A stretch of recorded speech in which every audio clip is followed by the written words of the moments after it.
ನಮ್ಮ ಕರ್ತನಾದ ಯೇಸುಕ್ರಿಸ್ತನಲ್ಲಿ ಪ್ರಿಯರಾದ ದೇವಜನರೇ, ನಮ್ಮ ಕರ್ತನಾದ ಯೇಸುಕ್ರಿಸ್ತನ ಅತ್ಯಧಿಕವಾದ ಕೃಪೆಯ ಸಮಾಧಾನವು ತಮಗೂ ತಮ್ಮ ಕುಟುಂಬದ ಪ್ರಿಯರೆಲ್ಲರಿಗೂ ಹೆಚ್ಚಾಗಿ ಉಂಟಾಗಲಿ. ಹೃದಯಂಗಮ ಮಾತೆನ್ನುವಂಥ ಮುಂಜಾನೆ ವಾಕ್ಯದ ಅಂತ ಸರಣಿಯಲ್ಲಿ ಈ ತಿಂಗಳು ನಾವು ದೇವರ ಆಲಯ ಎಂಬ ಶೀರ್ಷಿಕೆಯಲ್ಲಿ ದೇವರ ವಾಕ್ಯವನ್ನು ಧ್ಯಾನಿಸುತ್ತಿರುವಲ್ಲಿ ಈ ದಿನ ನಾವು ಧ್ಯಾನಿಸುವಂಥ ದೇವರ ವಾಕ್ಯದ ಭಾಗ ಕೀರ್ತನೆಗಳು 134 ಮೊದಲನೇ ವಚನ. ಕೀರ್ತನೆಗಳು 134:1.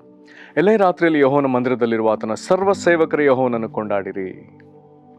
ಈ ವಾಕ್ಯವನ್ನು ಗ್ರಹಿಸೋದಕ್ಕೆ ಶಕ್ತರಾಗುವಂಥ ದೇವರು ತಾನೇ ತನ್ನ ಆತ್ಮನ ಮೂಲಕ ನಮಗೆ ತನ್ನ ವಿಶೇಷವಾದ ಗ್ರಹಿಕೆಯನ್ನು ಕೃಪೆಯನ್ನು ಹೆಚ್ಚೆಚ್ಚಾಗಿ ಅನುಗ್ರಹಿಸಲಿ.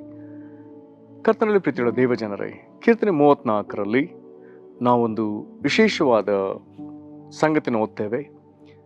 ರಾತ್ರಿಯಲ್ಲಿ ಯೆಹೋವನ ಮಂದಿರದಲ್ಲಿರುವಂಥ ಸರ್ವ ಸೇವಕರು, ಇಂಥವರಿಗೆ ಒಂದು ಅಪ್ಪಣೆ ಇಲ್ಲಿ ಕೊಡಲ್ಪಟ್ಟದೆ. ಎಲ್ಲೇ ರಾತ್ರಿಯಲ್ಲಿ ಯೆಹೋವನ ಮಂದಿರದಲ್ಲಿರುವ ಸರ್ವ ಸೇವಕರೇ ಯೆಹೋವನನ್ನು ಕೊಂಡಾಡಿರಿ. ಇವರು ಯಾರು?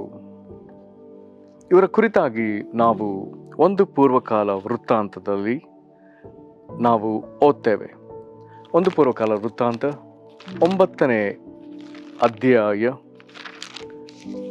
ಇಲ್ಲಿ 33ನೇ ವಚನಕ್ಕೆ ಬರುವಾಗ, ವಾದ್ಯಗಾರರ ಪಟ್ಟಿ. ಅವರು ಲೇವಿಯ ಗೋತ್ರಗಳಲ್ಲಿ ಪ್ರಧಾನರು, ದೇವಾಲಯದ ಕೋಣೆಗಳಲ್ಲಿ ವಾಸಿಸುವವರು ಆಗಿದ್ದರು. ಅವರು ಹಗಲಿರುಳು ಕೆಲಸದಲ್ಲಿರುತ್ತಿದ್ದರಿಂದ ಇತರ ಸೇವೆಯಿಂದ ಬಿಡುಗಡೆ ಹೊಂದಿದ್ದರು. ಇವರ ಸೇವೆ ಪ್ರಾಮುಖ್ಯವಾದದ್ದು. ದಾವೀದನು ಮಂಜೂಷ ಪೆಟ್ಟಿಗೆಯನ್ನ ಆತನೀಗ ಯೆರೂಸಲೇಮಿಗೆ ತಂದಿದ್ದಾನೆ. ಇನ್ನು ಆಲಯವು ಕಟ್ಟಲ್ಪಡಲಿಲ್ಲ. ಅರಸನಾದ ಸೊಲೊಮೋನನ ಮುಖಾಂತರ ಆಲಯವು ಕಟ್ಟಲ್ಪಟ್ಟು ಅದು ಪ್ರತಿಷ್ಠೆ ಆಗಬೇಕು. ಆದರೆ ಯೆಹೋವನ ಮಂಜೂಷದ ಎದುರು ನಿತ್ಯವೂ ಹಗಲಿರುಳು ವಾದ್ಯ ಸೇವೆ, ಇದನ್ನು ದಾವೀದನು ನೇಮಿಸಿ ಅದಕ್ಕಾಗಿ ವರ್ಗವಾಗಿ ಆತನು ವಾದ್ಯಗಾರರನ್ನ, ದೇವರನ್ನ ಸ್ತುತಿಸುವವರನ್ನ ಆತನು ನೇಮಿಸ್ತಾನೆ. ಆತನು ಪ್ರತಿದಿನದ ಸರ್ತಿ ಪ್ರಕಾರ ಕೆಲಸಕ್ಕೆ ಶಿಫ್ಟ್ ಇರುವ ವಿಧದಲ್ಲಿ ಆತನು ಅವರನ್ನ ನೇಮಿಸ್ತಾನೆ. ಅದರಲ್ಲಿ ಒಂದು ವರ್ಗದವರು ರಾತ್ರಿಯಲ್ಲಿ ಕರ್ತನ ಸಮ್ಮುಖದಲ್ಲಿ ಇದ್ದುಕೊಂಡು ವಾದ್ಯಗಳನ್ನು ಬಾರಿಸ್ತಾ ಕರ್ತನನ್ನು ಸ್ತುತಿಸಬೇಕಾಗ್ತದೆ. ಹಾಗಾದರೆ ಇವರನ್ನು ನೋಡಿ ಇವಾಗ ಈ ಕೀರ್ತನೆ ಬರೆಯಲ್ಪಟ್ಟದೆ ಎಂಬುದಾಗಿ ನಾವು ಹೇಳುವುದಕ್ಕೆ ಸಾಧ್ಯ. ಹಾಗಾಗಿ ಬರ್ತದೆ, ಎಲ್ಲೇ ರಾತ್ರಿಯಲ್ಲಿ ಯೆಹೋವನ ಮಂದಿರದಲ್ಲಿರುವಂಥ ಸರ್ವಸೇವಕರೇ ಯೆಹೋವನನ್ನು ಕೊಂಡಾಡ್ರಿ. ಹಾಗಾದ್ರೆ ದೇವರನ್ನ ಸ್ತುತಿಸುವುದನ್ನು ನಿಲ್ಲಿಸಬೇಡ್ರಿ. ಸತತವಾಗಿ ದೇವರಿಗೆ ಕೊಂಡಾಟವಾಗಲಿ. ಅವರಿಗೆ ಮತ್ತೊಂದು ಆಜ್ಞೆ ಕೊಡಲ್ಪಟ್ಟದೆ, ಮಹಾಪರಿಶುದ್ಧ ಸ್ಥಳದ ಕಡೆಗೆ ಕೈಯೆತ್ತಿ ಯೆಹೋವನನ್ನು ಕೊಂಡಾಡಿರಿ. ಇವರ ವಾದ್ಯಗಳನ್ನ ಬಾರಿಸುವ ಈ ಜನರು, ದೇವರನ್ನ ಸ್ತುತಿಸುವ ಈ ಜನರು ದೇವರ ಮಹಾಪರಿಶುದ್ಧ ಸ್ಥಳದ ಕಡೆಗೆ ಕೈಯೆತ್ತಿ ಯೆಹೋವನನ್ನು ಕೊಂಡಾಡಲಿಕ್ಕಾಗಿ ಮತ್ತೊಂದು ಆಜ್ಞೆ ಹೇಳಲ್ಪಟ್ಟದೆ. ಜೊತೆಗೆ ಭೂಮ್ಯಾಕಾಶಗಳನ್ನು ಉಂಟು ಮಾಡಿದ ಯೆಹೋವನು ಚೀಯೋನಿನೊಳಗಿಂದ ನಿನ್ನನ್ನು ಆಶೀರ್ವದಿಸಲು. ಹಾಗಾದರೆ ಭೂಮ್ಯಾಕಾಶಗಳನ್ನು ಉಂಟು ಮಾಡಿದ ದೇವರು ಇವರನ್ನು ಆಶೀರ್ವದಿಸಲೆಂಬುದಾಗಿ ಇಲ್ಲಿ ಮಾತು ಬರೆಯಲ್ಪಟ್ಟದೆ. ಕರ್ತನಲ್ಲಿ ಪ್ರೀತಿಯುಳ್ಳ ದೇವಜನರೇ, ಒಂದು ವೇಳೆ ಆ ಕಾಲದಲ್ಲಿ ರಾತ್ರಿಯಲ್ಲಿ ಯೆಹೋವನ ಮಂದಿರದಲ್ಲಿ ದೇವ ಜನರು ಇದ್ದು, ವಾದ್ಯಗಾರರಿದ್ದು ದೇವರನ್ನ ಸ್ತುತಿಸ್ತಿದ್ರು. ಹಾಗಾದರೆ ಈಗಿರುವಂಥ ಸಂದರ್ಭಗಳನ್ನ ನಾವು ಗಮನಕ್ಕೆ ತೆಗೆದುಕೊಳ್ಳೋಣ.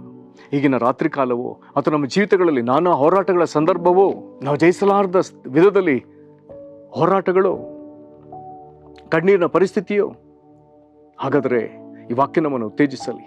ಅಂಥ ಪರಿಸ್ಥಿತಿಗಳಲ್ಲಿ ನಾವು ದೇವರ ಮಂದಿರದಲ್ಲಿದ್ದು ಆತನನ್ನು ಕೊಂಡಾಡೋಣ.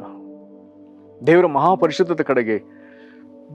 ಮಹಾಪರಿಶುದ್ಧ ಸ್ಥಳದ ಕಡೆಗೆ ಕೈಗಳನ್ನೆತ್ತಿ ಯೆಹೋವನನ್ನು ಕೊಂಡಾಡೋಣ.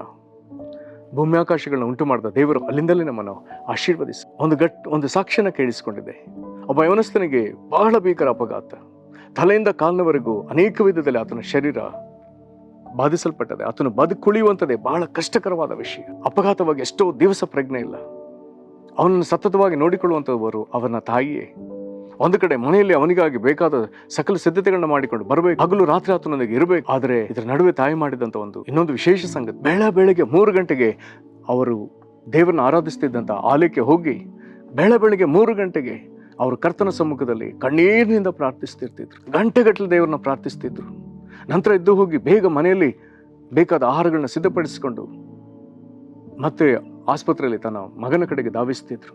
ಹೀಗೆ ಅನೇಕ ತಿಂಗಳು ಅವರು ಕರ್ತನ ಸಮ್ಮುಖದಲ್ಲಿ ಕಾಣಿಸಿಕೊಳ್ತಾರೆ.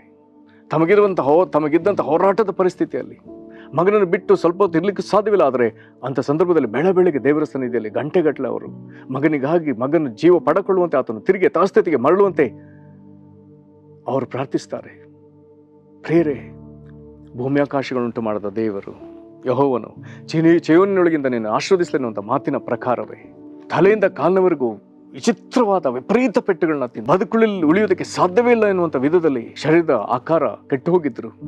ಈ ತಾಯಿಯ ಪ್ರಾರ್ಥನೆಯನ್ನು ಇವರ ಆ ಒಂದು ಹೋರಾಟದ ಕಾಲದಲ್ಲಿ, ಆ ರಾತ್ರಿ ಎನ್ನುವಂಥ ಅವರ ಹೋರಾಟದ ಕಾಲದಲ್ಲಿ ಅವರು ಮಾಡಿದ ಪ್ರಾರ್ಥನೆಯನ್ನು ಕರ್ತನು ಆಲಿಸಿದ, ಅವ್ರನ್ನ ಜೀವನಿನೊಳಗಿಂದ ಆಶೀರ್ವದಿಸಿದ, ಅವರು ಕರ್ತನ ಮುಂದೆ ಸಲ್ಲಿಸಿದ ಪ್ರಾರ್ಥನೆ ಕೀರ್ತನೆಗಳನ್ನ ಕರ್ತನು ಸನ್ಮಾನಿಸಿದ, ಅವರ ಮಗನಿಗೆ ಪರಿಪೂರ್ಣ ಸ್ವಸ್ಥತೆಯನ್ನು ಕೊಟ್ಟ. ಪ್ರೇರೆ, ಹಾಗಾದರೆ ಈ ದಿನ ಈ ವಾಕ್ಯ ನಮ್ಮನ್ನು ಉತ್ತೇಜಿಸಲಿ.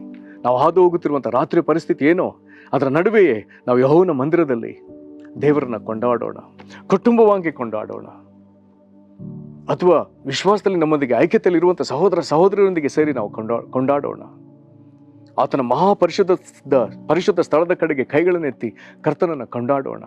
ಭೂಮಿ ಆಕಾಶಗಳನ್ನು ಉಂಟು ಮಾಡಿದ ದೇವರು ನಿಮ್ಮನ್ನು ಆಶೀರ್ವದಿಸಲಿ. ಪ್ರಾರ್ಥನೆ ಮಾಡೋಣ. ಮಹಾಕೃಪೆಗಳ ಪರಲೋಕ ತಂದೆ, ರಾತ್ರಿ ವೇಳೆಯಲ್ಲಿ ನಿನ್ನ ಮಂದಿರದಲ್ಲಿ ಇರತಕ್ಕ ಸರ್ವ ಸೇವಕರಿಗೆ ನೀನು ಅಪ್ಪಣೆ ಕೊಟ್ಟಿದ್ದೀನಿ ನಿನ್ನನ್ನು ಕೊಂಡಾಡುವುದಕ್ಕಾಗಿ. ಮಹಾಪರಿಶುದ್ಧ ಸ್ಥಳದ ಕಡೆಗೆ ಕೈ ಎತ್ತಿ ನಿನ್ನನ್ನು ಕೊಂಡಾಡುವುದಕ್ಕಾಗಿ ಅಪ್ಪಣೆ ಕೊಟ್ಟಿದ್ದೆ ಸ್ವಾಮಿ. ಭೂಮಿ ಆಕಾಶಗಳನ್ನು ಉಂಟು ಮಾಡಿದ ದೇವರೇ, ಕರ್ತನಿನ ಜನರು ನಾನಾ ಕಷ್ಟಗಳನ್ನು ರಾತ್ರಿ ವೇಳೆನ ಹಾದು ಹೋಗುತ್ತಿರುವಲ್ಲಿ ಅದರ ನಡುವೆ ಕರ್ತನೆ ನಿನ್ನ ಮಂದಿರದಲ್ಲಿ ನಿನ್ನನ್ನು ಕೊಂಡಾಡುವ ಈ ಜನರನ್ನು ಕನಿಕರಿಸಿ ಕರ್ತನೆ, ಭೂಮಿ ಆಕಾಶಗಳನ್ನು ಉಂಟು ಮಾಡಿದ ದೇವರೇ, ಈ ಪ್ರಿಯರಿಗೆ ನಿನ್ನ ದಯೆಯನ್ನು ಅನುಗ್ರಹಿಸು. ಜೀವನಿನೊಳಗಿಂದ ಇವರನ್ನು ಆಶೀರ್ವದಿಸು ಸ್ವಾಮಿ. ಕರ್ತನೇ ನಿನಗೆ ಸ್ತೋತ್ರ, ಕರ್ತನೇ ನಿನಗೆ ಸ್ತೋತ್ರ. ಇವರ ಅದ್ಭುತಗಳನ್ನು ಕಂಡುಕೊಳ್ಳುವಂತೆ ಇವರಿಗೆ ಸಹಾಯ ಮಾಡು. ಇವರ ಜೀವಿತದಲ್ಲಿ ಅದ್ಭುತಗಳು ನಡೆಯಲಿ. ಇವರು ನಿನ್ನ ಮುಂದೆ ಹೆಚ್ಚೆಚ್ಚು ಪ್ರಾರ್ಥಿಸಿದಷ್ಟು ದೇವರು ನಿನ್ನ ಪ್ರಸನ್ನತೆ, ಲಾಭವನ್ನು, ನಿನ್ನ ಮಹಿಮೆಯನ್ನು ಇವರು ಅನುಭವಿಸಲಿ. ಆಶೀರ್ವದಿಸಲಿ. ನಿನಗೆ ಸ್ತೋತ್ರವಾಗಲಿ. ನೀನಾಗೆ ಮಾಡುವುದಕ್ಕಾಗಿ ಸ್ತೋತ್ರ. ಯೇಸು ಕ್ರಿಸ್ತನ ಹೆಸರಲ್ಲಿ ಬೇಡಿದೆವು ನಮ್ಮ ತಂದೆಯೇ, ಆಮೇನ್. ಕರ್ತನು ನಿಮ್ಮನ್ನು ಆಶೀರ್ವದಿಸಲಿ. ವಂದನೆಗಳು.